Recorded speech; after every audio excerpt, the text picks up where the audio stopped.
요한복음 19장 1절에서 16절 말씀을 함께 봉독하시겠습니다. 이에 빌라도가 예수를 데려다가 채찍질을 하더라. 군인들이 가시나무로 관을 엮어 그의 머리에 씌우고 자색옷을 입히고 앞에 서서 이르되 유대인의 왕이여 평안할지어다 하며 손으로 때리더라. 빌라도가 다시 밖에 나가 말하되 보라, 이 사람을 데리고 너희에게 나오나니 이는 내가 그에게서 아무 죄도 찾지 못한 것을 너희로 알게 하려 함이로라 하더라. 이에 예수께서 가시관을 쓰고 자색옷을 입고 나오시니 빌라도가 그들에게 말하되 보라, 이 사람이로다 하매 대제사장들과 아랫사람들이 예수를 보고 소리질러 이르되 십자가에 못 박으소서, 십자가에 못 박으소서 하는지라. 빌라도가 이르되 너희가 친히 데려다가 십자가에 못 박으라. 나는 그에게서 죄를 찾지 못하였노라. 유대인들이 대답하되 우리에게 법이 있으니 그 법대로 하면 그가 당연히 죽을 것은 그가 자기를 하나님의 아들이라 함이니이다. 빌라도가 이 말을 듣고 더욱 두려워하여 다시 관정에 들어가서 예수께 말하되 너는 어디로부터냐 하되 예수께서 대답하여 주지 아니하시는지라. 빌라도가 이르되 내게 말하지 아니하느냐. 내가 너를 놓을 권한도 있고 십자가에 못 박을 권한도 있는 줄 알지 못하느냐. 예수께서 대답하시되 위에서 주지 아니하셨더라면 나를 해할 권한이 없었으리니 그러므로 나를 내게 넘겨준 자의 죄는 더 크다 하시니라. 그러므로 빌라도가 예수를 놓으려고 힘썼으나 유대인들이 소리질러 이르되 이 사람을 놓으면 가이사의 충신이 아니니이다. 무릇 자기를 왕이라 하는 자는 가이사를 반역하는 것입니다. 빌라도가 이 말을 듣고 예수를 끌고 나가서 돌을 깐 뜰 히브리 말로 가바다에 있는 재판석에 앉아 있더라. 이날은 6월절의 준비일이요 때는 제6시라. 빌라도가 유대인들에게 이르되 보라, 너희 왕이로다. 그들이 소리 지르되 없이 하소서, 없이 하소서, 그를 십자가에 못 박게 하소서. 빌라도가 이르되 내가 너희 왕을 십자가에 못 박으랴. 대제사장들이 대답하되 가이사 외에는 우리에게 왕이 없나이다 하니 이는 예수를 십자가에 못 박도록 그들에게 넘겨주니라. 아멘. 요한복음 19장 1절에서 16절 말씀으로 십자가에 못 박으라 이라는 제목으로 함께 은혜를 나누겠습니다. 왕 하면 여러분들은 어떤 생각이 떠올려 주십니까? 왕은 어떤 개념을 가지고 있습니까? 최고의 자리, 1인자,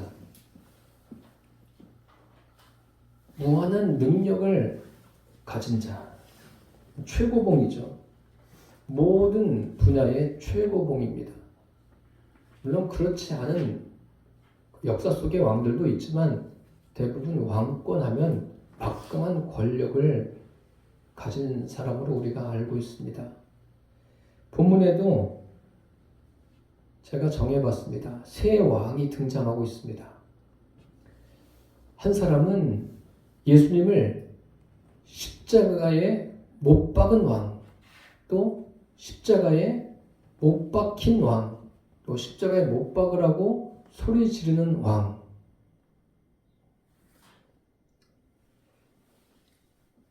즉 예수님과 빌라도와 또 대제사장의 경우가 그렇다는 말입니다. 이 세상의 왕은 빌라도입니다. 지금 예수님을 재판하는 왕이 누구예요? 빌라도예요. 빌라도는 사실상 왕은 아니죠. 이스라엘의 파견 온 총독이죠. 로마에서 보낸 로마의 황제가 또 따로 있습니다. 그런데 그 황제의 권한을 받아서 이스라엘을 통치하고 있습니다. 그러니까 막강한 그 능력을 가진 사람이 빌라도입니다. 그러니 이 사람은 그 정치인이니까 얼마나 정치적으로 굉장히 그 좋은 말로 하면 지혜가 있고 또 조금 저속한 표현을 하면 꾀가 있겠습니까? 대단한 위치에 있는 사람입니다. 그런데 여기서 보니까 예수님은 대제사장들에게 이리 끌려다니고 저리 끌려다니고 그러니까 예수님도 왕이시긴 한데 왕일 수가 없죠. 오히려 예수님보다는 누가 왕에 가깝습니까? 대제사장이 왕에 가까운 모습을 여기서 하고 있습니다. 예수님 앞에서는 대제사장이 왕인데 이 대제사장도 빌라도 앞에 가면 뭐예요? 왕이 아닌 거예요. 모든 권한을 빌라도가 쥐고 있지 않습니까? 그러니까 이 빌라도는 대단한 사람이에요. 강한 자입니다. 능력자입니다. 왕입니다. 이런 사람에 의해서 이제 이 재판이 이루어지는 거죠. 이게 바로 그 세상 법칙이죠. 세상 법칙이고 자연 법칙이기도 합니다. 이 세상은요, 강한 자가 살아남는 약육강식의 구조로 되어 있습니다. 이것이 세상 법칙이에요. 그렇다고 이것은 뭐 자연 법칙에만 적용된다라고 알고 있는 분들이 계신데 그렇지 않습니다. 인간 사회에서도 약육강식이 존재하고 약육강식에 의해서 모든 각 나라들도 통치가 이루어지고 있습니다. 다르지 않습니다. 오늘 본문에 보면 최강자는 빌라도예요. 빌라도를 넘어설 사람이 없습니다. 그러니까 예수님을 죽는 자리에 십자가에 내놓지 않습니까? 이게 세상이에요. 세상은 선도 없고 의도 없고 진리도 없는 게 맞습니다. 이 세상에서 뭐 선을 찾으려고 하지 마십시오. 의를 찾으려고 하지 마십시오. 진리를 찾으려고도 하지 마십시오. 그렇게 선, 의, 진리 이런 것을 찾으려고 한다면 실망만 가질 뿐이에요. 뭐 경제는 안 그렇습니까? 경제에 있어서 시장 원리라는 게 무엇입니까? 시장 원리에 무엇을 맡겨야 된다. 우리 이렇게 이야기해요. 그렇게 이야기하지만 시장 원리도 어때요? 약육강식의 원리라는 것을 여러분 잊지 마십시오. 뭐 여러 가지 그 언어적으로 다양하게 표현한다 할지라도 약육강식을 벗어날 수가 없는 게 경제시장 원리예요. 뭐 예전에 이루어진 일이지만 WTO가 무엇입니까? 이게 각 나라들의 피를 말리는 거 아니에요? 강자가 살아남는 그거 아닙니까? 그래서 이 세상의 법칙은 자연이 됐든 경제가 됐든 정치가 됐든 사회가 됐든 문화가 됐든 모두가 다 약육강식의 원리가 존재한다는 것을 잊지 않기를 바랍니다. 그래서 어떤 분은 그렇게 반문을 할 수가 있습니다. 아니 어떻게 약육강식은 동물들에게만 존재하는 것 아닙니까? 이 고상한 사람들에게 그런 원리를 적용하는 것은 맞지 않습니다. 이렇게 이야기할 수도 있습니다. 그러면서 인간에게는 동물이 가지고 있지 않은 법이 있지 않습니까? 그렇게 법을 이야기할 수 있습니다. 그런데 보십시오. 뭐 어느 나라고 마찬가지지만 법이 제 기능을 발휘합니까? 우리나라도 예외는 아닙니다. 오늘 본문에 보십시오. 빌라도에 의해서 법대로 판결이 이루어집니까? 여러분 그렇게 이 법이 제대로 발휘가 된다고 생각하십니까? 물론 예수님이 법대로 하면 십자가에 못 박혀서 돌아가시면 안 되는 거죠. 빌라도는 이미 유대인들이 예수님을 고발할 때 아니 도대체 왜 고발하느냐? 그러니까 뭐라고 하는지 아십니까? 행악자기 때문에 고발하라는 거예요. 그래서 빌라도가 딱 답을 줘요. 그럼 너희 법이 있지 않냐? 너희 법대로 해서 집행하라. 그러니까 우리에게는 사람을 죽일 수 있는 그런 법이 없다. 그렇게 말합니다. 그러다가 그 이야기를 듣고 빌라도가 예수님께 옵니다. 와서 내가 유대인의 왕이냐? 그러면서 대화가 시작되죠. 그러다 결국 예수님께서 빌라도에게 예수님의 나라가 무엇인가를 말씀해 주셔요. 내 나라는 이 세상에 속한 것이 아니다. 내 나라가 이 세상에 속하였다면 내 종들이 나를 이렇게 넘겨주지 않았을 것이다. 싸워서 이겨가지고 넘겨주지 않을 것이다. 그렇게 말씀하십니다. 그러면서 예수님께서 빌라도에게 그런 말씀을 하셔요. 내 나라는 이 세상에 속한 것이 아니고 나는 진리를 위해서 왔다. 진리에 속한 사람들은 내 음성을 들을 것이다. 그러니까 성도들도 설교를 들을 때 진리에 속한 분들은 주님의 말씀을 듣게 돼 있어요. 주님의 음성을 듣게 돼 있습니다. 여러분들이 오늘 이 설교를 들으면서 주님의 음성을 각자가 듣게 되기를 바랍니다. 주님을 만나는 이 예배가 되기를 바랍니다. 예수님이 진리에 속한 자는 내 음성을 듣는다. 그러니까 빌라도가 뭐라고 그래요? 진리가 그럼 무엇이냐? 이렇게 예수님으로부터 복음을 듣습니다. 그런 다음에 한 행동이 뭐 또 다른 행동이 있지만 예수님에게 가시관을 씌우고 또 홍포를 입히고 때리고 그러면서 하는 말이 죄가 없다. 빌라도가 그런 이야기하는 거 아닙니까? 빌라도의 말대로라면 그냥 놓아줘야 돼요. 법대로라면 놓아줘야 돼요. 그런데 놓아주지를 못해요. 이게 사람인 거예요. 사람들은 법이 있어도 법대로 하지 못하는 거예요. 어쩌면은 우리처럼 사람들처럼 성문화된 법을 가지고 있지 않은 동물들의 삶이 더 자연스러울 수도 있습니다. 물론 사람하고는 동물하고는 차원이 다르죠. 다른데 어떤 면에서 그렇다는 이야기입니다. 그래서 지금 이 세계에서도 약육강식의 논리가 계속 작용하고 있지 않습니까? 빌라도가 예수님께 진리가 무엇이냐? 예수님이 분명히 말씀해 주셨어요. 진리는 분명히 있습니다. 진리는 결론부터 말씀드리면 예수님이 진리예요. 하나님 말씀만이 진리입니다.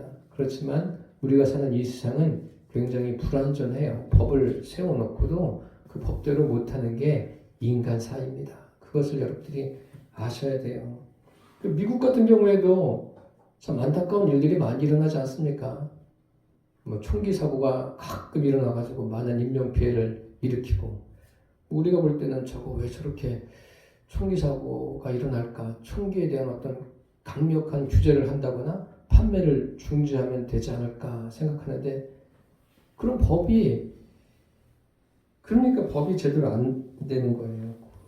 시민단체에서도 이런 법을 제정해서 이렇게 합시다 하는데 그럼 누가 손해예요?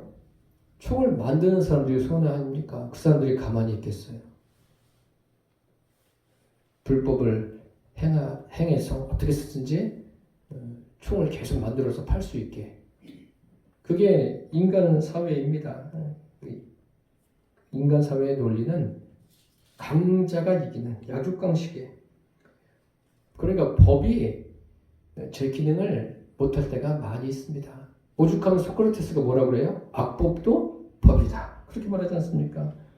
만민은 법 앞에 평등하다. 별의 별 이야기가 많이 있지만 사람은 불완전한 거예요. 그것을 아셔야 됩니다. 이 빌라도도 자기가 지금 어떤 능력을 가지고 있어요. 사람들은 능력을 가진 만큼 자유를 누리게 돼 있는데 빌라도가 자유를 누릴 만한데 오늘 본문에 보면 여러분들은 빌라도나 대제사장이나 예수님이나 누가 제일 자유롭게 보이십니까? 누가 여기서 지금 제일 자유로운 사람이라고 생각하십니까? 겉으로 보기에는 빌라도죠. 빌라도가 제일 권력을 가지고 있으니까. 그 다음에 대제사장. 예수님은 자유가 없어요. 그냥 가시관을 쓰고 홍포를 입히고 온갖 모욕을 받으시고 매맞고 자유가 없는 것처럼 보여집니다. 그런데 예수님이 제일 자유롭다는 것을 아셔야 돼요. 빌라도는 어느 정도 자유로우냐면 하고 싶은 말은 다 해요. 대제사장들에게도 하고 예수님께도 하고 자기가 다 말을 합니다. 처음엔 그러잖아요. 나는 죄를 찾지 못했으니까 너희가 데려다가 알아서 해라. 그렇게 하지 않습니까? 그러니까 유대인들이 뭐라고 그래요? 아니라고 하잖아요.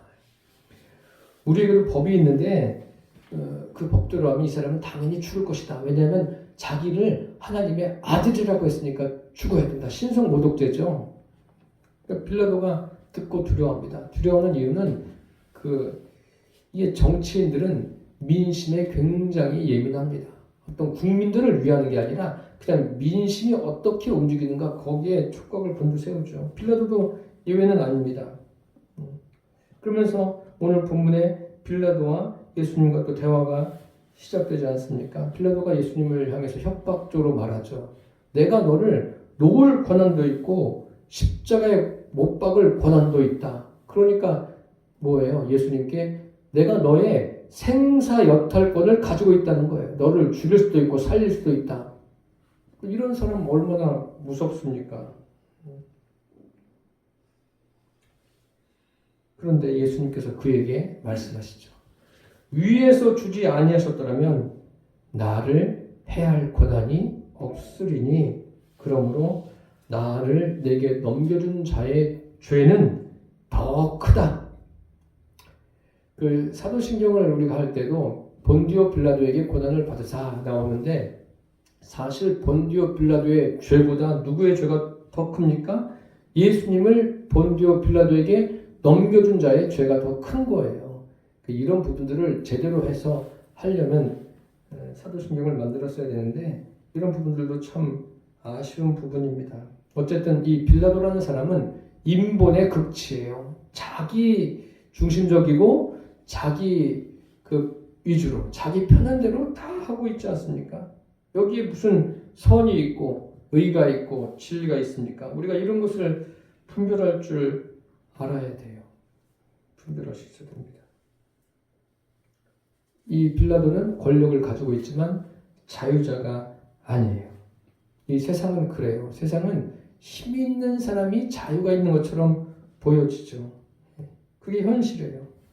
성경에 봐도 마찬가지 아닙니까?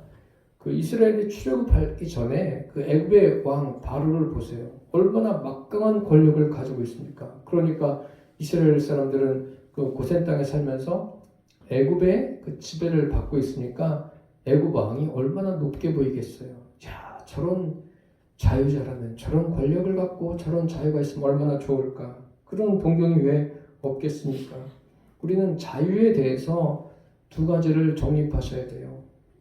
하나는 다른 사람이 나의 자유를 평가하는 것과 또 내 자신이 진정 자유를 누리고 있는가, 이 두 가지를 우리가 생각해 봐야 됩니다.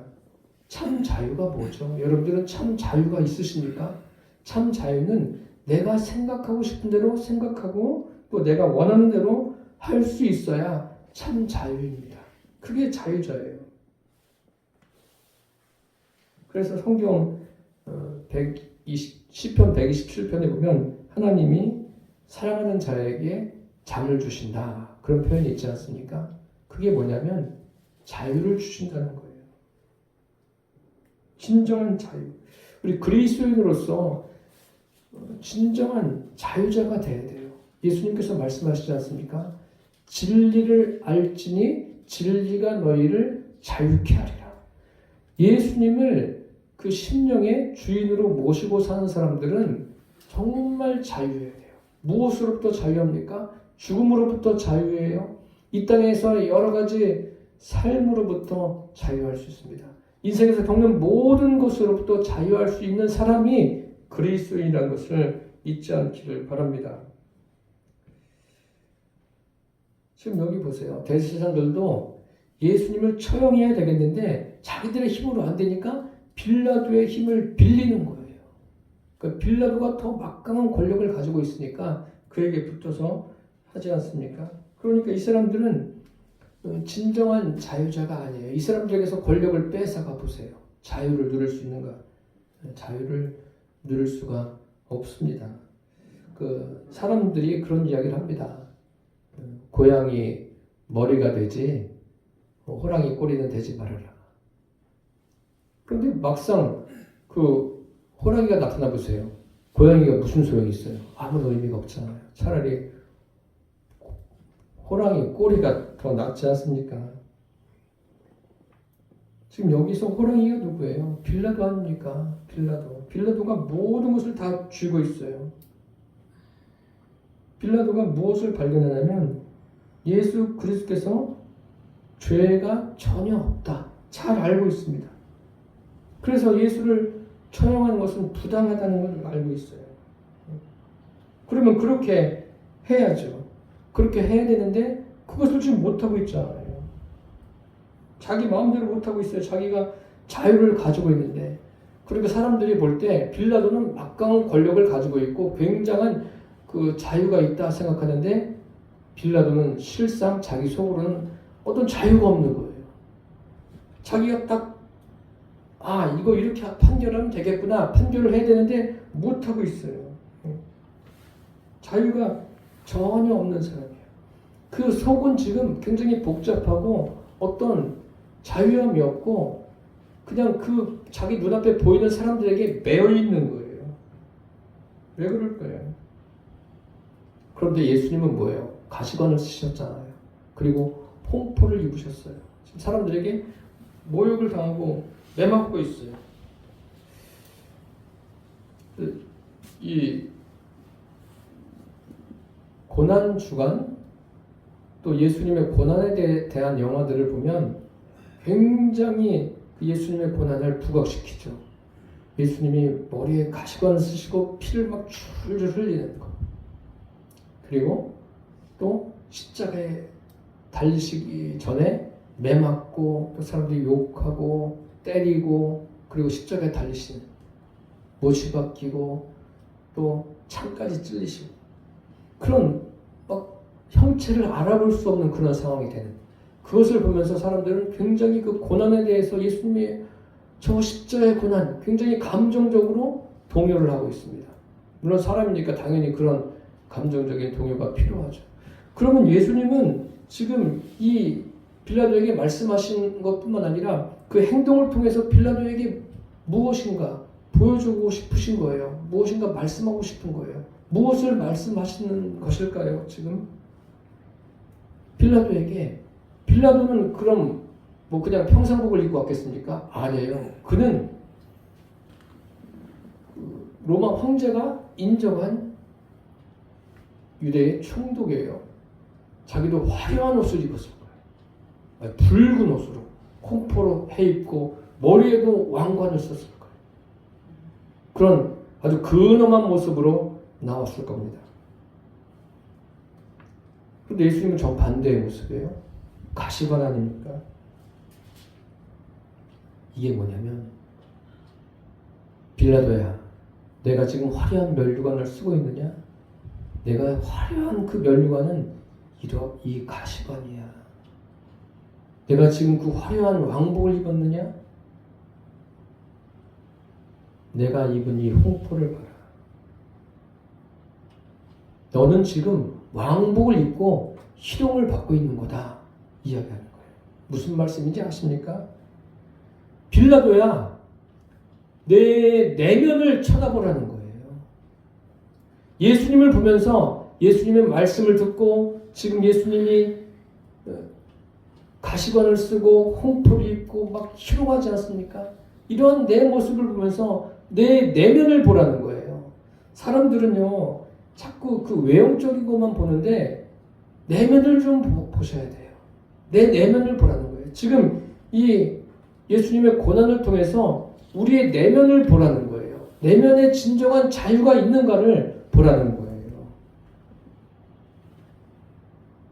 이 빌라도의 재판이 말씀해 주는 것이 그것입니다. 다른 사람이 볼 때 왕이면 무슨 소용이 있어요? 안 그렇습니까, 여러분? 자유가 없는데, 자유가 아무것도 없어요. 우리가 육신을 입고 있으면 진정한 자유는 없는 거예요. 육신을 입고 진정한 자유를 얻으려면 한 가지 방법밖에 없습니다. 육신이 살아있을 때 그 안에 예수님을 주님으로 영접할 때 진정한 자유가 있는 줄 압니다. 돈이 많으면 자유가 있을 거라고 생각하십니까? 그렇지 않습니다. 돈이 없는 사람이 오히려 자유가 더 많아요. 성경에서 말씀하는 거예요. 제가 경험을 이야기하는 게 아니라 제가 무슨 뭐 돈을 많이 가져봤습니까?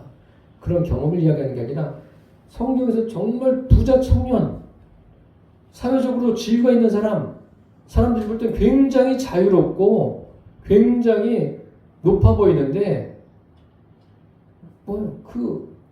자기가 가진 물질 때문에 자유를 다 잃어버리는 거 아니에요. 진리 앞으로 나오지 못하지 않습니까?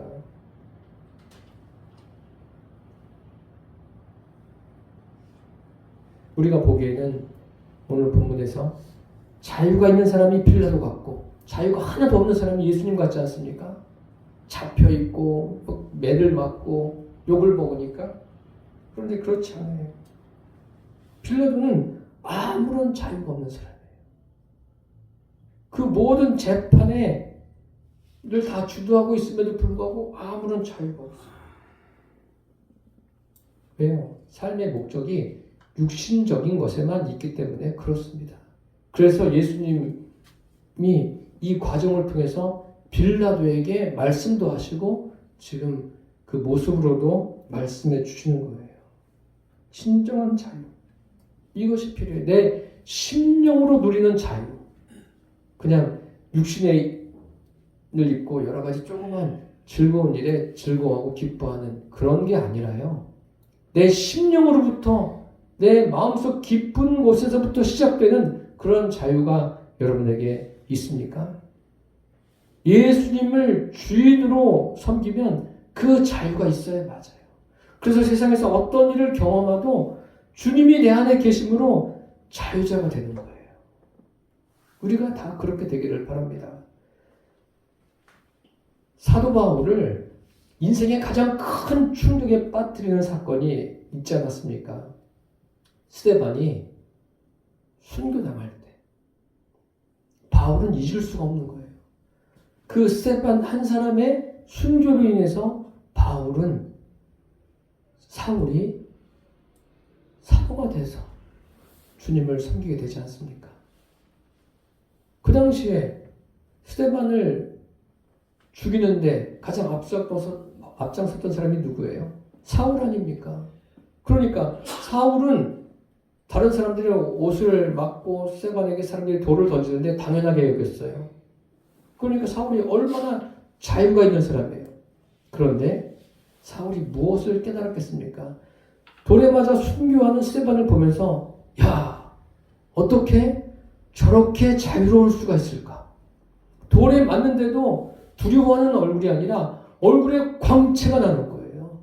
얼굴이 천사의 얼굴처럼 되어 있는 거예요. 그게 어떻게 가능합니까? 그게 사울에게는 큰 충격인 거예요. 사울은 그 스데반의 모습을 보면서 야, 저게 자유구나. 저 자유를 어떻게 하면 얻을까? 결국 사울이 다메섹 도상에서 예수님을 만나지 않습니까? 만나고 만남을 거듭할수록 시간이 갈수록 사울의 마음속에 진정한 자유가 무엇인지를 깨닫게 되는 거예요. 예수님께서 말씀하십니다. 내가 너희에게 평안을 끼치더니 내가 주는 평안은 세상이 주는 것과 같지 않다. 예수님이 주시는 것은 절대적인 거예요. 뭐 세상에서 만들어낼 수도 없고 흉내조차 낼 수 없는 게 예수님이 주신 평안과 기쁨입니다. 그것을 지금 우리에게 주셨어요. 그 평안과 기쁨이 뭐예요? 그분이 내 안에 들어오지 않으셨습니까? 이것보다 더 큰 일이 어디 있어요? 이것보다 자랑스러운 일이 어디에 있습니까? 이것을 마음껏 자랑하며 살게 되기를 바랍니다. 사람들은 권력이 있고 어떤 명예가 있고 많은 물질을 가지면 자유롭고 행복하다고 생각하는데 천만의 말씀입니다. 혹시 나폴레옹이라는 사람 들어보셨습니까? 그거 있잖아요. 뭐 술병 그림에도 있고 내 사전에는 불가능이 없다. 이 사람 마음껏 자유롭게 살았을까요? 뭐 같은 시대를 살아보지 않았지만 그 문서를 통해서 보면 그런 내용이 있어요. 이 사람은 자유가 전혀 없었어요. 3개 대륙을 정복했음에도 불구하고 자유가 없었어요. 그 나폴레옹의 비화가 있습니다. 나폴레옹은 자기 면도사가 자기를 면도할 때 항상 그 총을 겨누고 있었다고 합니다. 그럼 무슨 자유가 있어요? 3개 대륙을 지배한 사람인데. 예수님이 그 십자가의 고난을 받으시는 그런 과정에서 보면 베드로가 예수님을 부인합니다. 우리가 알고 있죠? 그런데 베드로는 인간적으로는 예수님을 부인하지 않을 수 있었어요. 그럴 자신이 아주 넘치는 사람이었어요. 그런데 막상 그 현실이 되보니까 부인하지 않습니까? 그 예수님이 신문 받으시고 고난 받으시는데 뭐 하고 있어요? 불 쬐고 있어요. 그게 무엇을 의미하냐면 베드로의 가치관이 그 육신적인 것에 더 많은 관심을 두고 있다는 거예요. 우리는 어떻습니까? 진정한 자유는요, 내면에서부터 시작되는데 그것은 인간의 노력으로 되는 것이 아니라 주님이 들어오셔야 돼요. 내 심령에 주님이 들어오시면 자유가 시작되는데 그것을 누릴 수 있는 길은 내 안에 주님 계심을 매 순간 의식하는 거예요. 날마다 나를 십자가에 못 박는 거예요. 내가 죽는 거예요. 내가 죽고 내가 내 안에 예수님과 함께 사는 거예요. 그게 하나님의 법칙입니다. 오늘 본문에 보십시오. 예수님이 자유가 없는 것 같습니까? 아니에요. 예수님은 고난을 받지만 모든 모욕을 다 듣고 있지만 자유자이십니다. 예수님이 말씀하시지 않습니까? 내가 으뜸이 되고자 하느냐? 맨 끝에 서라는 거예요. 오직 자유를 누릴 수 있는 길은 나를 부인하고 나의 십자가를 지고 내 안에 주님을 주인으로 모시고 살 때 그 사람이야말로 진정한 자유를 누릴 수가 있는 사람들입니다. 누가복음 요한복음 19장에 빌라도도 그렇고 대제사장도 그렇고 그 대제사장이 선동해서 예수님을 십자가에 못 박아라. 이 사람들이 자유자처럼 보이십니까? 이 사람들에게는 자유가 없어요. 그 앞에 모든 온갖 욕설을 듣고 또 매를 맞고 고난을 당하는 예수님만이 진정한 자유자예요. 예수님은 그 자유를 주시기 위해서 모든 고난을 당하시고 십자가에서 생명을 아끼지 않으셨습니다. 이제 그 자유가 우리에게 허락됐습니다. 사랑하는 성도 여러분, 날마다 나를 부인하고 내 안에 계신 주님을 내가 육신으로 경험하는 모든 것들보다 더 크게 보고 살게 되기를 바랍니다. 육신의 사건이 큰 게 아니라 내 안에 계신 주님, 그 주님이 매일같이 크게 보이시기를 바라고 그분에게 집중하면서 나에게 주어진 하루하루 삶을 살아내시기를 바랍니다. 그 사람이 진정한 자유자입니다. 여러분들이 누리는 자유를 여러분만 누리지 마시고 여러분 주변에 있는, 우리 주변에 있는 많은 사람들도 함께 누릴 수 있게 이 복음을 전하게 되시기를 예수님의 이름으로 축원합니다.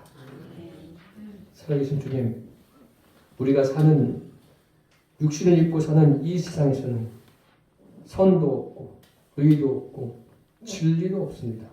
사람들이 성문화된 법을 세워 놓아도 그대로 지키는 것이 아니라 자기 위주로 자기 편한 대로 바꾸는 경우가 참 이 세상은 많습니다. 주님, 이러한 세상에 우리가 예수님을 주님으로 영접하고 섬기며 살고 있습니다. 이 믿음이 더 깊어지게 하여 주시고 진리 안에서 자유와 주님 주시는 평안을 누리며 살게 하여 주옵소서. 예수님의 이름으로 기도드립니다. 아멘.